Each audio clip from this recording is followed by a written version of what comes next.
الحمد للہ حمدا کثیرا کما امر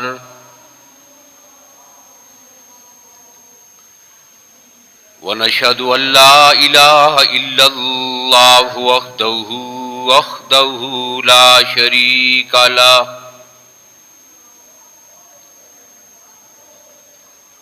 لا شریک لہ فی الخلق والامر ارغاما لمن جحد به وکفر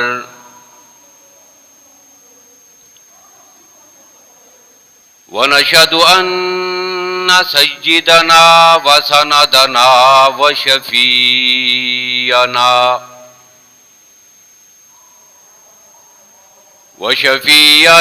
محمدا عبده ورسوله اما بعد فاعوذ باللہ من الشیطان الرجیم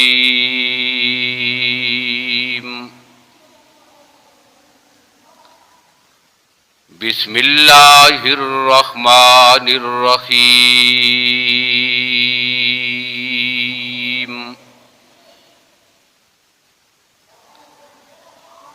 ما آتاکم الرسول فخذوه وما نهاکم عنه فانتهوا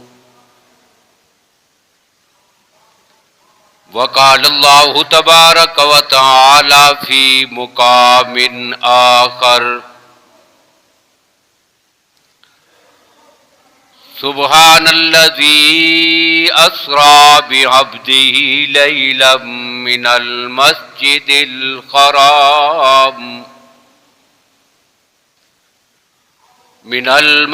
الحرام إلى المسجد الأقصى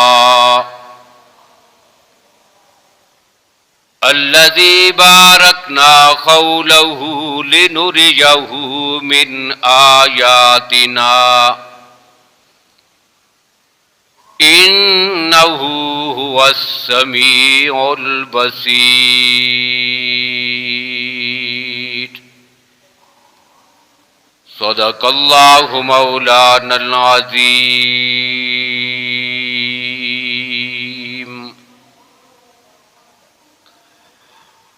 اللہم صلی علی محمد وعلی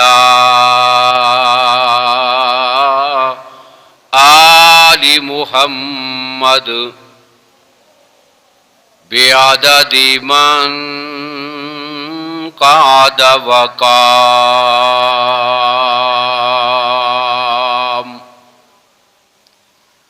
وصلی علی محمد وعلی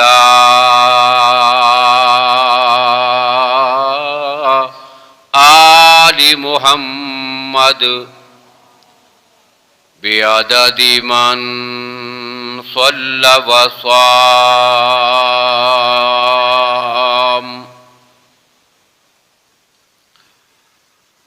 قابل صد احترام بزرگوں، بھائیوں، عزیز دوستوں، گزشتہ جمعہ میں معراج مصطفیٰ صلی اللہ علیہ وسلم کے حوالے سے کچھ ابتدائی باتیں آپ کے سامنے ذکر کی تھیں۔ آج کی گفتگو میں اس عظیم واقعے میں امت مسلمہ کے لیے کیا سبق ہے، اس حوالے سے کچھ باتیں عرض کرنی ہیں۔ معراج مصطفیٰ صلی اللہ علیہ وسلم میں آقا کائنات صلی اللہ علیہ وسلم کی ذات مقدس کے لیے اللہ نے انتہا درجے کی عظمتیں، بلندیاں، رفعتیں، شان، عروج اس واقعے میں رکھا ہے، اور اللہ اپنے محبوب پیغمبر کو وہاں تک لے گئے اور وہ کچھ دکھایا کہ جہاں تک نہ کوئی نبی اور رسول گیا ہے اور نہ کسی نبی اور رسول نے ان چیزوں کا مشاہدہ کیا ہے۔ پھر اسی سفر میں ہمارے آقا صلی اللہ علیہ وسلم نے 1,24,000 انبیاء و رسول کی امامت بیت المقدس میں جا کے کی ہے۔ اب میں نے بیت المقدس کا لفظ خاص طور پہ بولا ہے، اور اس میں آپ کی توجہ اس طرف مبذول کرانا مقصود ہے کہ میرے نبی صلی اللہ علیہ وسلم سے پہلے جو انبیاء گزرے ہیں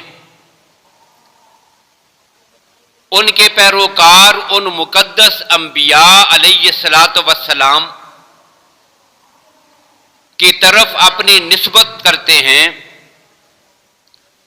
کہ جن انبیاء کا تعلق بیت المقدس کے ساتھ رہا۔ بیت اللحم حضرت عیسیٰ علیہ الصلاۃ والسلام کا جائے پیدائش ہے۔ ہیکل سلیمانی کی نسبت حضرت سلیمان علیہ السلام کی طرف ہے، اور اللہ نے اس سرزمین کو برکت والی کہا۔ انبیاء علیہم الصلاۃ والسلام کی اکثریت کا تعلق کے سرزمین کے ساتھ تھا، تو بیت المقدس سے یہود و نصارہ جن شخصیات کو اپنا نبی ماننے کا دعویٰ کرتے تھے ان کی نسبت بھی بیت المقدس سے تھی۔ تو جب میرے نبی نے بیت المقدس کے مصلی پہ کھڑے ہو کر 1,24,000 انبیاء و رسول کی امامت فرما دی ہے، تو گویا کہ یہ عملاً اس بات کا اظہار اور اعلان ہے وَمَن يَبْتَغِ غَيْرَ الْإِسْلَامِ دِينًا فَلَن يُقْبَلَ مِنْهُ، کہ اب جب اللہ کے آخری نبی اور رسول دنیا میں تشریف لا چکے ہیں، اللہ نے سابقہ تمام ادیان کو منسوخ کر دیا ہے۔ اب اس کے سوا کوئی چارہ کار نہیں کہ آدمی آقا کائنات کی نبوت اور رسالت پہ ایمان لائے اور آپ کی اتباع کرے۔ اب سب کے امام، سب کے مقتدا، سب نبیوں اور رسولوں کے پیشوا محمد رسول اللہ صلی اللہ علیہ وسلم کائنات میں تشریف لا چکے ہیں۔ اب یہ اعلان تھا۔ تو یہ واقعہ جہاں آقا کائنات کی عظمت اور آپ کے تقدس کی انتہا ہے، اب امت کے لیے اس میں کیا ہے؟ تو امت کے لیے اس میں دو چیزیں ہیں۔ ایک چیز یہ ہے کہ آج پوری امت اس بات پہ فخر کرتی ہے کہ ہم اس عظیم پیغمبر کے ماننے والے ہیں اور اس مقدس پیغمبر کا کلمہ پڑھتے ہیں جنہیں اللہ نے یہ عظمتیں عطا کی ہیں، ہم ان کی امت میں ہیں۔ والحمدللہ علی ذالک۔ ایک بات یہ ہے، امت کے لیے یہ سعادت ہے، یہ فخر ہے، یہ اس امت کو عظمت ملی ہے کہ ہم اتنے عظیم پیغمبر کے امتی ہیں اور آپ کو اللہ کا نبی اور رسول مانتے ہیں۔ اللہ نے یہ سعادت ہمارے مقدر میں لکھی ہے کہ ہم اس آخری نبی کے ماننے والے اور ان کے پیروکار ہیں۔ ایک چیز یہ ہے جی۔ اب اس کے ساتھ اس امت کے لیے جو اور سبق ہے وہ کیا ہے؟ واقعہ معراج میں یہ جو ہم اس کا تذکرہ کرتے ہیں جی، 27 رجب کو ہے، ربیع الاول میں ہے، رمضان میں ہے، ہجرت کے 5ویں سال ہے یا ہجرت سے تھوڑا ہی پہلے نبوت کا 5واں سال تھا، صرف 16 مہینے ہجرت کو رہتے تھے تب یہ واقعہ ہوا. یہ ساری جو بحث کرتے ہیں، پھر ہر سال جو ہے وہ معراج مصطفیٰ کے نام پہ جو سب کچھ کرتے ہیں، تو سوچنے کی بات یہ ہے کہ میرے اور آپ کے لیے معراج مصطفیٰ میں بحیثیت امتی سبق کیا ہے. اب یہ چند چیزیں میں نے ذکر کرنی ہیں. چنانچہ اللہ کے نبی صلی اللہ علیہ وسلم فرماتے ہیں، اسی سفر کے دوران میں جب میں جا رہا تھا، اللہ نے مجھے کچھ مشاہدات کرائے ہیں، مجھے وہ مناظر دکھائے. اب وہ مناظر کیا دیکھے؟ اللہ کے نبی صلی اللہ علیہ وسلم فرماتے ہیں کہ جب میں اپنی سواری پہ بڑی تیزی کے ساتھ براق میں جا رہا تھا، اسی دوران میں میرے سامنے 2 برتن لائے گئے، میری خدمت میں پیش کیے گئے 2 برتن.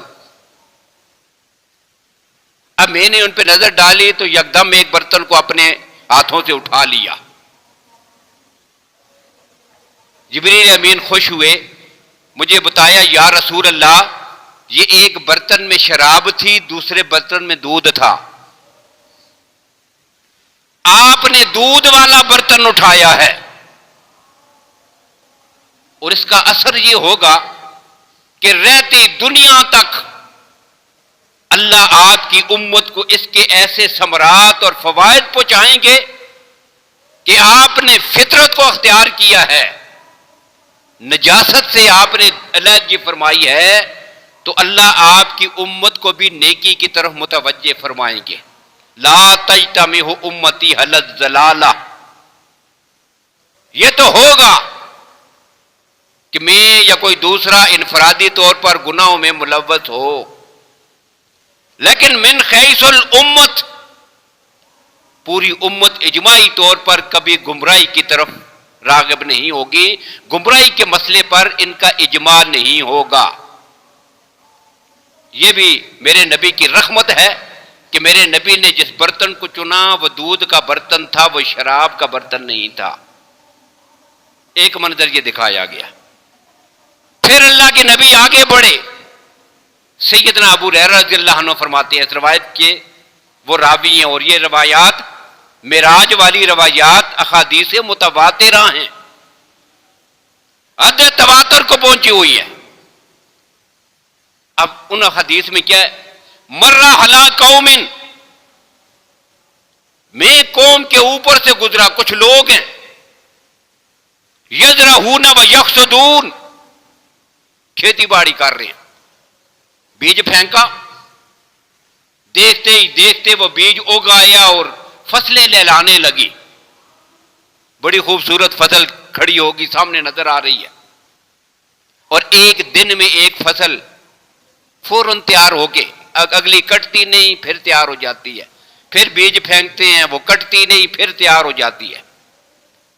ہر فصل اتنی جلدی سے، اتنی سرسبز و شاداب فصل اگتی چلی جاتی ہے. میں نے پوچھا یہ کیا منظر ہے؟ اب ایک بات آغاز میں ہی کہہ دوں کہ نبی اکرم صلی اللہ علیہ وسلم جو بھی منظر دیکھتے تھے نا،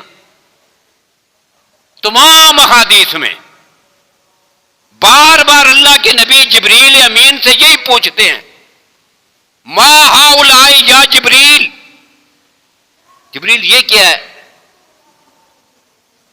اب اس سے مفسرین نے یہ مسئلہ نقل کیا، محدثین نے، کہ نبی عالم الغیب نہیں ہوتا، اسے وہی معلوم ہوتا ہے جو رب بتا دے، اور جب تک میرا رب بتا نہیں دیتا، کائنات کے ذرے ذرے کا علم یہ رب العالمین کے سوا کسی کے پاس نہیں ہوتا. اسی وجہ سے اللہ کے نبی جس نئے منظر کو دیکھتے ہیں نا، تو پھر جبریل سے پوچھتے ہیں، وہ بتاتا ہے. اب یہاں بھی یہی ہوا، وہ فصل دیکھی تیار ہو گئی پھر کٹ رہی ہے، پھر اگلی کاٹ کے ختم نہیں ہوتی، ڈھیر لگ گئی پھر تیار ہو گئی ہے. اب ڈھیر لگتے چلے جا رہے ہیں. پوچھا یہ کیا ہے؟ تو جبریل نے بتایا یہ ان مجاہدین کے اعمال کی مثال ہے جو اللہ کی راہ میں جہاد کرتے ہیں، اپنی جانوں کے ساتھ اور اپنے مالوں کو بھی خرچ کرتے ہیں۔ اللہ ان کی ایک ایک نیکی کو 700 گنا تک اس سے بھی بڑھا چڑھا کر وَمَا أَنفَقْتُم مِّن خَيْرٍ فَهُوَ يُخْلِفُهُ وَهُوَ خَيْرُ الرَّازِقِينَ، یہ ان کے اعمال ہیں۔ اللہ کی ذات یوں چھوٹے چھوٹے عمل کو تھوڑے سے خرچ کرنے کو اپنی راہ میں بڑھا چڑھا کر ان کے اخلاص کے مطابق ڈھیروں کے ڈھیر لگتے چلے جا رہے ہیں۔ یہ کیا ہے جی؟ میرے اور آپ کے لیے سبق معراج مصطفیٰ کا، اپنی جانوں کو بھی اپنی مالوں کو بھی جب اللہ کی راہ میں ضرورت ہو تو خرچ کریں، یہ سبق ہے سیرت طیبہ کا۔ پھر اللہ کے نبی صلی اللہ علیہ وسلم فرماتے تھوڑا آگے چلا تو میں نے دیکھا کہ ایک قوم ہے، کچھ لوگ ہیں، انہیں زمین پہ لٹایا گیا ہے اور فرشتے جو ہے وہ بڑے بڑے پتھر اٹھا کر ان کے سروں پہ لا کے مارتے ہیں، ان کے سروں کو کچلا جا رہا ہے۔ جب پتھر ان کے سر پہ جا کے لگتا ہے نا تو اچھل کر پتھر دور جا پڑتا ہے۔ اب وہ مارنے والا فرشتہ وہاں جاتا ہے پتھر اٹھانے کے لیے، اور جب پتھر اٹھا کے وہ واپس آتا ہے، اس کے واپس آنے تک ان کے سر پھر ٹھیک ہو جاتے ہیں، بس اتنی سی مدت میں۔ اب ہم سوچیں، اس بات پہ غور کریں، تھوڑی سی فکر کریں، اس بات کا مراقبہ کریں۔ اتنے بڑے پتھر جنہیں فرشتہ جو ہے وہ اٹھا کے ان کے سروں پہ مار رہا ہوگا، وہ کتنے وزنی ہوں گے، اور سر میں اتنے زور سے جب پتھر لگے تو کیا کیفیت ہوتی ہوگی؟ تکلیف تو ہوتی ہوگی نا، پورا سر کچلا جا رہا ہے۔ آج انگلی زخمی ہو جائے تو کتنی تکلیف ہوتی ہے، اور صرف ایک بار نہیں، بار بار چند لمحے نہیں گزرتے، وہ پتھر اٹھا کے لاتے ہیں، تب تک ان کا سر پھر ٹھیک ہے، پھر اوپر سے مارتے ہیں، پھر بار بار یہی ہو رہا ہے۔ اب کہتے ہیں میں نے جبریل امین سے پوچھا یہ کیا منظر ہے؟ تو جبریل امین نے مجھے بتایا ہؤلاء الذین تتساقل رؤوسهم من الصلاۃ المکتوبہ، یا رسول اللہ یہ ان لوگوں کی مثال ہے جو فرض نماز چھوڑ کر جو ہے وہ سو جایا کرتے تھے، کہتے تھے سر بوجھل ہو گیا ہے، بھائی تھکے ہوئے ہیں، کون میرا نماز پڑھے گا، ابھی تھکا ہوا ہوں۔ جن کو نماز کی پرواہ نہیں، اپنی نمازیں ضائع کر دیتے تھے، آخرت میں ان کے ساتھ یہ سلوک ہوگا۔ یہ عبرت کا درس ہے جی معراج مصطفیٰ سے میرے اور آپ کے لیے۔ اپنے مالوں کو اپنی جانوں کو اللہ کی راہ میں خرچ کریں، نمازوں کو ہم ضائع نہ کریں، یہ کیا ہے؟ معراج مصطفیٰ کے درس اور سبق۔ یہ دوسرا منظر دیکھا، پھر اللہ کے نبی صلی اللہ علیہ وسلم فرماتے ہیں کہ میں نے کچھ لوگ دیکھے علی اقبالہم رکاء وعلی ادبارہم رکاء، بالکل ننگے ہیں، چھوٹا سا ایک کپڑا جو ہے وہ شرمگاہ کی اگلی طرف، چھوٹا سا ایک کپڑا بس جسم پہ، شرمگاہ کی پچھلی طرف، ننگے ہیں، اور یصرخون کما تصرخ الانعام، فرشتے گرز لے کر انہیں یوں ہانک کے لے جا رہے ہیں کہ جس طرح تم ڈنڈے مار کے اپنے جانوروں کو لے کے جاتے ہو۔ وہ جہنم کے ایک علاقے میں ان کو گمایا جا رہا ہے، اور وہاں پر وہ کیا کرتے ہیں؟ یاکلون الذری والزقوم وردف جہنم، وہاں کا انتہائی زریلا کانٹے دار ایک درخت ہے جس کا ذکر رب نے قرآن میں کیا ہے، ان شجرۃ الزقوم طعام اثیم، یہ کھانے کو دیا جائے گا۔ جب بھوکے ہوں گے نا وہاں پہ کہیں گے جہنمی ہمیں کچھ کھانے کے لیے دیا جائے، اب یہ درخت ان کے سامنے کیا جائے گا، اس کے پتے کھاؤ، انتہا درجے کے بدبودار، کڑوے اور زہریلے۔ اب تھوڑا سا کھائیں گے نا تو گلے میں اٹک جائے گا، اب شور مچائیں گے، اور کہیں گے کہ یا اللہ دنیا میں جب ہمارے گلے میں کوئی چیز اٹک جاتی تھی تو کیا کرتے تھے؟ اوپر سے پانی پیتے تھے، اب ہمیں کچھ پینے کے لیے دیا جائے۔ اب پھر کھولتا ہوا پیپ، لو خون جو ان لوگوں کے جسموں سے نکلے گا وہ ایک جگہ اکٹھا ہو رہا ہے، وہ دیا جائے گا، اور یہ اتنا گرم اور بدبودار ہوگا کہ نبی اکرم صلی اللہ علیہ وسلم نے فرمایا اگر اس کا ایک قطرہ، کتنا؟ ایک قطرہ دنیا میں کہیں بھی ٹپکا دیا جائے، پوری ہر جاندار چیز اس کی بدبو اور تپش کی وجہ سے مر جائے۔ دنیا کے آخری کونے میں پھینکا جائے نا تو یہاں بھی انسان زندہ نہ رہ سکے، اس کی تپش اتنی ہے، اس کی بدبو اتنی ہے۔ اب یہ برتن میں ڈال کے ان کو دیا جائے گا، چلو پیو، کھانا پھانس گیا ہے نا گلے میں تو پیو آپ اوپر سے، اب یہ انہیں پلایا جائے گا، اور یہ اتنا گرم ہوگا کہ ایک دم جب گھونٹ بھریں گے نا تو جسم کی ساری اندر کا سارا حصہ پگھل کر پخانے کے راستے نکل جائے گا، لیکن موت پھر بھی جہنم میں نہیں آئے گی۔ یہ نہیں ہے کہ مر جائے بس جان چھوٹ گئی، نہیں، یہ ہے وہ جہنم کے عذاب جس سے اللہ کی پناہ مانگنی چاہیے۔ اب اللہ کے نبی فرماتے ہیں یہ وہ درخت ان کے سامنے کھا رہے ہیں، وہ گھوم پھر رہے ہیں، جہنم کے انگارے کھا رہے ہیں اٹھا اٹھا کر، زقوم ان کی غذا ہے اس سے کھا رہے ہیں۔ اب میں نے جبریل سے پوچھا یہ کون لوگ ہیں، یہ کون ہیں؟ بتایا گیا یہ آپ کی امت کے وہ لوگ ہیں کہ جو اپنے مالوں کی زکوٰۃ ادا نہیں کرتے۔ هؤلاء الذین لا یؤدون زکاۃ اموالہم وما ظلمہم اللہ وما ربک بظلام للعبید۔ یہ آپ کا رب ان پہ ظلم نہیں کر رہا، ان کے کام ہی ایسے تھے، یہ کیا کرتے تھے؟ اپنے مالوں کی زکوٰۃ نہیں دیتے تھے۔ اب شب معراج میں ہمارے لیے سبق یہ ہیں، ہم نے کیا سمجھ رکھا ہے؟ بس صرف دیگ پکانی ہے، حلوہ پکا لینا ہے، رات کو جشن منانا ہے، کمکمے سجا لینے ہیں، بس یہ سب کچھ مل جائے گا۔ کبھی غور اور فکر کیا یہ چیزیں ہیں امت کے لیے؟ تو یہ چیزیں ہیں کہ جو زکوٰۃ ادا نہیں کرتے ان کے لیے اللہ نے کتنے سخت عذاب تیار کر کے رکھے ہیں۔ جو فرض نماز کو ضائع کرتے ہیں اللہ نے ان کے لیے کیا رکھا ہوا ہے، جو یتیموں کا مال کھاتے ہیں ان کے لیے کون سا عذاب ہے، جو سود کھاتے ہیں ان کے لیے کیا ہے، جو رشوت لیتے ہیں ان کے لیے کیا ہے، جو معاشرے میں بدامنی اور فساد اور فتنہ پھیلاتے ہیں ان کے لیے کیا ہے، جو لوگ غیبت کرتے ہیں ان کے لیے کیا ہے۔ یہ سارے مناظر کس کو دکھائے گئے ہیں؟ میرے نبی صلی اللہ علیہ وسلم کو سفر معراج میں۔ اب یہ والا باب جو ہے نا معراج مصطفیٰ کا، یہ والا باب اس کو ہم کھولتے ہی نہیں، ہم نے اپنی مرضی کا ایک الگ سا عنوان دیا ہوا ہے اور بس یہ سمجھو یہی معراج مصطفیٰ ہے جی، نہیں، امت کے لیے بڑے سبق ہیں اور درس عبرت ہے کہ ہم اپنی حالت اور کیفیت کو بدلیں۔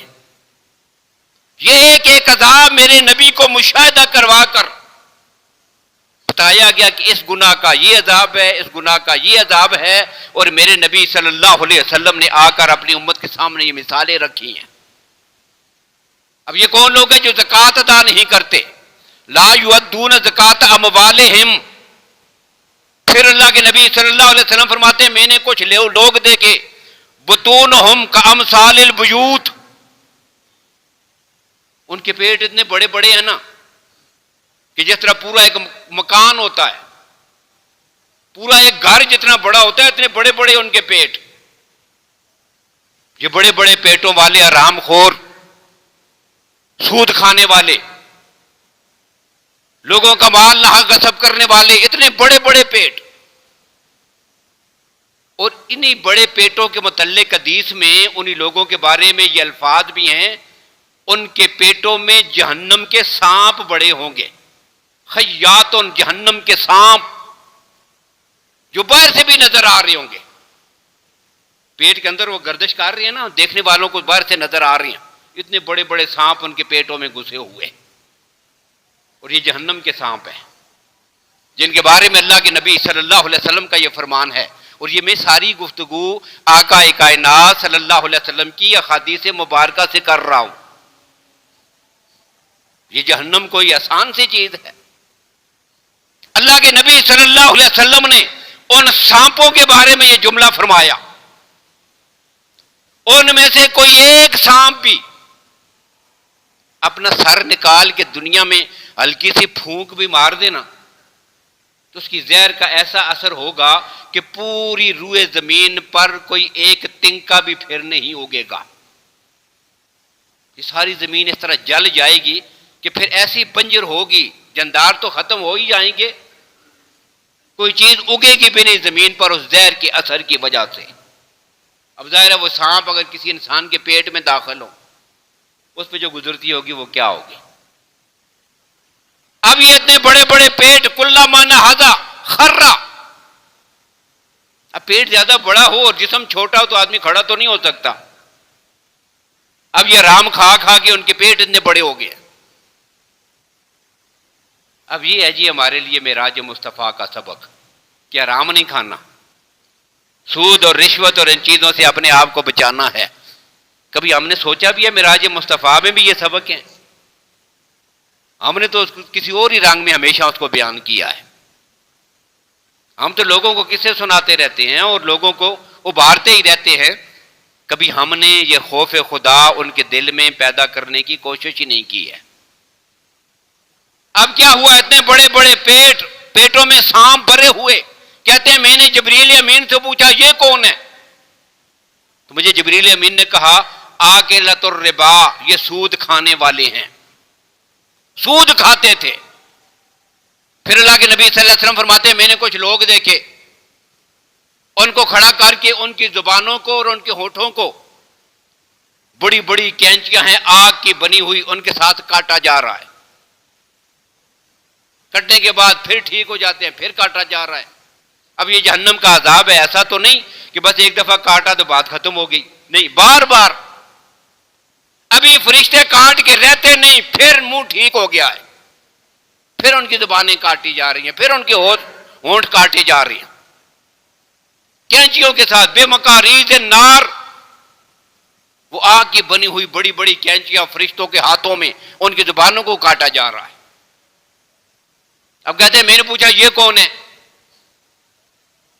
تو جبریل امین نے مجھے ایک عجیب بات فرمایا ہؤلاء علماء الفتنہ الذین یامرون الناس بالمعروف وینسون انفسہم، دوسروں کو اچھی باتوں کی دعوت دیتے ہیں، بڑی مزدار قسم کی گفتگویں کرتے ہیں، پھر اپنی زبانی اس زبان کے اثر کی وجہ سے لوگوں کو فتنوں میں مبتلا کرتے ہیں، حق بات ان کی زبان سے نہیں نکلتی۔ ایسے لوگوں کے لیے آخرت میں فتنہ اور فساد پھیلانے والے خطباء، معاشرے میں سچ نہ کہنے والے لوگ، اب یہ وہ مناظر دکھائے گے، اور انہی مناظر کے ساتھ پھر اللہ کے نبی صلی اللہ علیہ وسلم فرماتے ہیں کہ جب میں جنت میں پہنچا نا، جب میں جنت میں گیا، مجھے وہاں جنت کے خوشبوؤں سے الگ ہی ایک عجیب قسم کی خوشبو آئی ہے کہ جیسی خوشبو میں نے پوری جنت میں بھی کہیں سے نہیں سونگھی تھی۔ جب وہ خوشبو کا جھونکا میرے قریب سے گزرا نا تو اللہ کے نبی فرماتے ہیں کہ میرا دماغ ہی معطر ہو گیا۔ پھر میں نے جبریل سے پوچھا یہ خوشبو کا جھونکا کہاں سے آ گیا ہے؟ یہ تو خوشبو ابھی تک میں نے سونگھی ہی نہیں، یہ جھونکا کہاں سے آیا؟ تو جبریل نے کہا کہ یا رسول اللہ، یہ یہاں پہ ایک عورت ہے، یہ اس عورت نے کروٹ بدلی ہے۔ میں نے پوچھا یہ کون ہے؟ تو اس نے کہا کہ یہ فرعون کے دربار میں ملازم تھی، اس کے گھر میں رہتی تھی۔ اب آپ اندازہ کریں فرعون کے گھر میں ملازم ہے، اس کے گھر میں ملازمت کرتی ہے، اس کی بیٹی کی پرورش کرتی ہے، اس کا لباس دھو کے دیا، لباس تبدیل کیا، اس کے بالوں کو کنگھے کی، اس کو کھانا پکا کے دیا۔ یہ اس کی خدمت کے لیے رکھی ہوئی ایک نوکرانی ہے. اللہ نے جنت میں اتنی عظمتیں عطا کر دی ہیں. ہوا کیا تھا؟ حدیث میں اللہ کے نبی اسے فرماتے ہیں پھر اس کا واقعہ بھی مجھے سناؤ نا. جبریل سے کہا کہ بھئی نام تو نے بتا دیا، یہ وہ ماشطہ ہے کہ جو فرعون کی بیٹی کی کنگھی کیا کرتی تھی، اس کا واقعہ بھی تو سناؤ مجھے. تو کہتے ہیں پھر جبریل امین نے یہ کہا کہ یا رسول اللہ، یہ ایک دن کنگھی کر رہی تھی اس لڑکی کو. اب اچانک کنگھی کرتے کرتے وہ کنگھی ہاتھ سے چھوٹی نہ تو نیچے زمین پہ گر گئی. جب اٹھانے کے لیے نیچے لبکی تو اس نے کہا کہ بسم اللہ، اللہ کا نام لے کر اٹھاتی ہوں. اللہ کا نام لیا، بسم اللہ.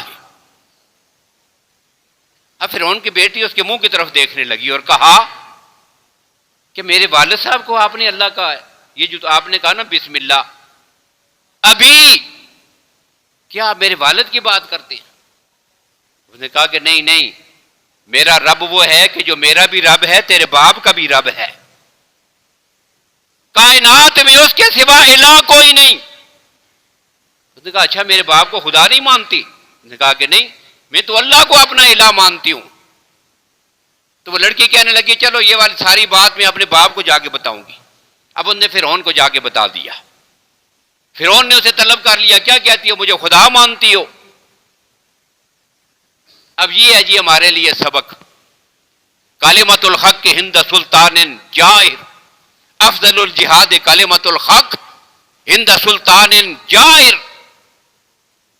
جان بھی اگر جاتی ہو، سولی پہ لٹکنا پڑے، حق کہنا ہے اور حق کہنے کے عوض اگر رب العالمین اس بات کا مطالبہ کریں کہ اپنی جان کو اس کی راہ میں قربان کرو تو آدمی پیچھے نہ ہٹے. یہ سبق ہے معراج مصطفیٰ کا. اب پھر کیا ہوا؟ اب بادشاہ نے اس کو دھمکیاں دی، ڈرایا دھمکایا. اس نے کہا کچھ بھی کہو، اب کسی صورت میں تو ہیت کا دامن نہیں چھوڑ سکتی. اب کہا کہ پھر ایسا کریں کہ ایک دیگ منگائی گئی تانبے کی، آگ جلائی گئی، اس میں تیل ڈال کر اسے گرم کیا گیا. جب وہ ابلنے لگا، اب کہا کہ چلو اس عورت کے بچوں کو لے آؤ. اب ماں کے لیے جو سب سے مشکل ترین مرحلہ ہوتا ہے نا، وہ بچوں کی آزمائش کا سلسلہ ہوتا ہے. ان پہ تکلیف آئے تو ماں برداشت نہیں کر سکتی. اب سامنے کھڑی ہے ماں، حکم دیا ایک بچے کو اٹھاؤ، ابلتے ہوئے تیل میں ڈال دو. اب ایک بچے کو اٹھایا، دیگ میں ڈال دیا، بالکل بون کے ہڈیاں الگ جل کے راکھ ہو گئیں، گوشت جل گیا اور مر گیا وہ بچہ اس کے سامنے. پھر دوسرے کو اٹھایا، وہ کھڑی ہو کے دیکھ رہی ہے، دوسرا، تیسرا، اور چوتھے بچے کی باری ہے. سب سے چھوٹا دودھ پیتا بچہ ہے. جب اٹھایا وہ تھا نا گود میں، اب اندازہ کریں اس کی جرأت کو، اس کی استقامت کو، اس کے صبر کو.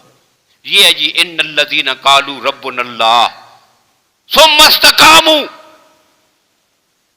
یہ استقامت ہے، اور یہی معراج مصطفیٰ ہمیں سبق سکھاتا ہے. احسب الناس ان یترکوا ان یقولوا آمنا وہم لا یفتنون. کیا تم یہ سمجھتے ہو کہ بس صرف اتنا کہہ لیں کہ ہم مسلمان ہیں، لا الہ الا اللہ؟ کیا صرف اتنا ہی سمجھتے ہو کہ اس نبی کی ولادت پہ بس جلوس نکال لیا یا معراج مصطفیٰ پہ جھنڈیاں لگا لی بس کام بن جائے گا؟ ہمیں دنیا میں کائنات میں دین کے لیے کرنا کچھ نہیں. معراج مصطفیٰ کے یہ واقعات ہمیں بتاتے ہیں کہ نہیں، قدم قدم پہ ہم نے ان واقعات کو سامنے رکھ کر اپنی زندگی گزارنی ہے. اب یہ چوتھے بچے کی باری آئی، دودھ پیتا بچہ، یہ سب سے چھوٹا تھا. اب جب گود سے اس کو لیا نا تو ماں اس کے چہرے کو دیکھنے لگی. لگتا یہ تھا کہ ماں کا دل بھی کچھ تھوڑا سا پریشان ہو گیا ہے. حدیث میں یہ الفاظ موجود ہے، جبریل کیا الفاظ ہے جو رسول اللہ کے سامنے وضاحت کر رہی ہیں. کہتے ہیں یا رسول اللہ، جب ماں نے بچے کو دیکھا تو لگتا یہ تھا کہ ماں کچھ پریشان ہے. اللہ نے بچے کو بولنے کی قوت عطا کر دی. اور سیدنا ابن عباس رضی اللہ تعالیٰ عنہ فرماتے ہیں کہ لوگوں، 4 ہی بچے ہیں کہ جنہوں نے ماں کی گود میں کلام کیا ہے. ان میں سے ایک بچہ یہ بھی تھا کہ جس بچے نے جاتے ہوئے اپنے ماں سے باتیں کی ہیں.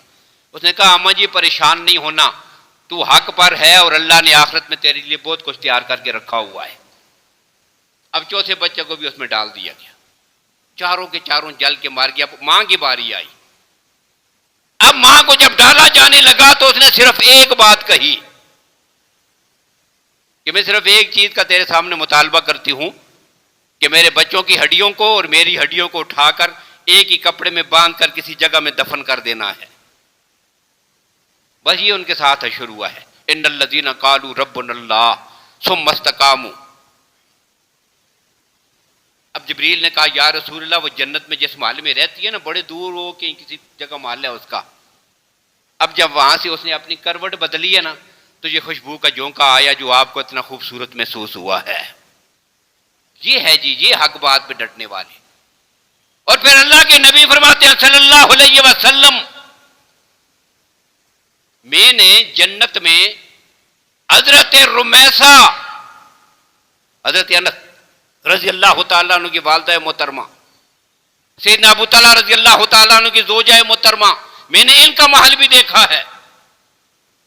پھر اللہ کے نبی فرماتے ہیں کہ جب میں جا رہا تھا تو مجھے جوتوں کی آواز آئی. یہ بخاری شریف میں بھی ہے، مسلم میں بھی ہے، تمام احادیث کی کتب میں اس کو نقل کیا گیا کہ میں نے جنت میں جوتوں کی آواز سنی. تو میں نے جبریل سے کہا کہ یہ کس کے جوتوں کی آواز ہے؟ بتایا گیا یا رسول اللہ یہ آپ کا مؤذن بلال ہے، یہ بلال کے جوتوں کی آواز آپ کو جنت میں آ رہی ہے. جو سناتے ہوتے نا واقعہ کہ بلال کے جوتوں کی آواز، یہ جوتوں کی آواز والا واقعہ بخاری اور مسلم میں ہے. یہ منظر دیکھا. اور پھر اللہ کے نبی صلی اللہ علیہ وسلم فرماتے ہیں کہ میں نے حضرت ایک محل دیکھا بڑا خوبصورت، اتنا خوبصورت کہ میں سمجھا کہ یہ تو میرا ہی ہوگا. تو میں نے جبریل سے پوچھا کہ یہ محل میرا ہے؟ فرمایا کہ نہیں یا رسول اللہ یہ آپ کا نہیں، یہ تو آپ کے امتی کا ہے، آپ کا محل تو اس سے بھی زیادہ خوبصورت ہے. اب میں نے کہا یہ کس کا ہے؟ تو بتایا گیا کہ یہ محل حضرت عمر کا ہے. اور پھر اللہ کے نبی فرماتے ہیں کہ میرا دل چاہتا تھا کہ اندر جا کے اس محل کو دیکھ کے آؤں، لیکن حضرت عمر پھر تیری غیرت مجھے یاد آ گئی ہے، تو بڑا غیرت مند آدمی ہے. تو میں نے کہا کہ اس کی اجازت کے بغیر اس کے محل میں کیوں داخل ہو جاؤں؟ پھر میں داخل نہیں ہوا. حضرت عمر رونے لگے، یا رسول اللہ آپ میرے محل کو اندر جا کے دیکھ کے آتے نا، میں آپ پہ غیرت کھاتا. تو یہ وہ مناظر ہیں جو کس نے دیکھے؟ آقا کائنات صلی اللہ علیہ وسلم نے. اور پھر کمال کی بات یہ ہے، میرے نبی کی عظمت، آخری جملہ کہہ رہا ہوں، کمال کی انتہا یہ ہے کہ مسجد حرام سے لے کر مسجد اقصیٰ تک 1,24,000 انبیاء اور رسول کی امامت، ان کے بعد ان سے ملاقاتیں، پھر ان کے بیانات اور تقریریں اور خطبے، اس کے بعد آسمانوں کا سفر کہ جو سفر 500 سال کا ایک زمین سے آسمان تک، پھر ہر آسمان کے درمیان اتنا ہی سفر، سدرۃ المنتہا، عرش بریوں سے آگے، جنت اور جہنم کے یہ سارے مناظر دیکھ کر اللہ کے نبی واپس تشریف لائے. سیدہ عائشہ سے پوچھا گیا بتاؤ کیا ہوا تھا؟ کہتی ہیں ما فقط تو جسد رسول اللہ صلی اللہ علیہ وسلم، میں نے تو پیغمبر کے وجود عطر کو اپنے بستر سے غائب پایا ہی نہیں. مدت کتنی گزری ہے کہ مجھے اندازہ ہی نہیں ہوا میرے نبی میرے بستر سے اٹھ کے گئے بھی ہیں کہ وہ ادھر ہی. جس پانی سے وضو کر کے گئے تھے وہ پانی ابھی نالی میں بہہ رہا تھا، جس دروازے کی کنڈی کھول کے گئے تھے وہ کنڈی ابھی حرکت میں تھی، بستر گرم تھا. اتنے تھوڑے سے وقت میں اللہ نے اپنے نبی کو یہ سارا سفر کرا دیا. اور اس پر بھی مفسرین نے پھر عجیب بات لکھی ہے، کیا کہ میرے نبی کی ذات پوری کائنات کے لیے وہی حیثیت رکھتی ہے کہ جو انسان کے جسم کے لیے اس کی روح حیثیت رکھتا ہے. جب روح نکل جائے بس جسم ساکت ہو جاتا ہے. اور اس کی مثال یہاں پہ ہمارے سیرت نگاروں نے کور دی ہے. کہتے ہیں یہ جو گھڑی ہوتی ہے نا جس میں سیل ڈال کے چلاتے ہیں اس کو، اب رات 12 بجے آپ جو ہے وہ سیل نکال دیں صبح اٹھ کر دوبارہ آپ سیل ڈالیں گے، کہاں سے چلے گی؟ 12 بجے ساری کائنات کا نظام رک گیا تھا، اس لیے کہ سارے کائنات کی روح محمد رسول اللہ کی ذات گرامی ہے۔ جب دوبارہ اس میں روح داخل ہوئی، پھر کائنات کا نظام وہیں سے چلا ہے کہ جہاں پہ رکا تھا، پھر جہاں سے پانی رکا تھا وہیں سے چلنے لگا، جہاں پہ کنڈی حرکت میں تھی وہیں سے چلنے لگی، جہاں پہ بستر گرم تھا وہیں سے آگے اس کی کیفیت ہے۔ یہ عظیم معجزہ اللہ نے جسے عطا کیا وہ کون ہے؟ محمد رسول اللہ صلی اللہ علیہ وسلم، اور اسی واقعے کو واقعہ معراج کہتے ہیں۔ تو اس میں ہمارے لیے سبق یہ ہے کہ جو عذاب دیکھے، جن گناہوں کے، رشوت خوری، دوسروں کا مال کھانا، یتیموں کا مال غصب کرنا، سود لینا، رشوت لینا، زکوٰۃ ادا نہ کرنا، فرض نماز ادا نہ کرنا، یہ سارے مناظر دیکھیں، ان گناہوں سے اپنے آپ کو بچائیں۔ جو تحفے میں نبی اکرم صلی اللہ علیہ وسلم کو ملی ہے، نماز، عقیدہ توحید، اس پہ کار بند رہیں۔ یہ پوری امت اور انسانیت کے لیے سبق ہے واقعہ معراج میں۔ اللہ تعالیٰ ہم سب کو عمل کرنے کی توفیق نصیب فرمائیں۔ واخر دعوانا الحمد للہ رب العالمین۔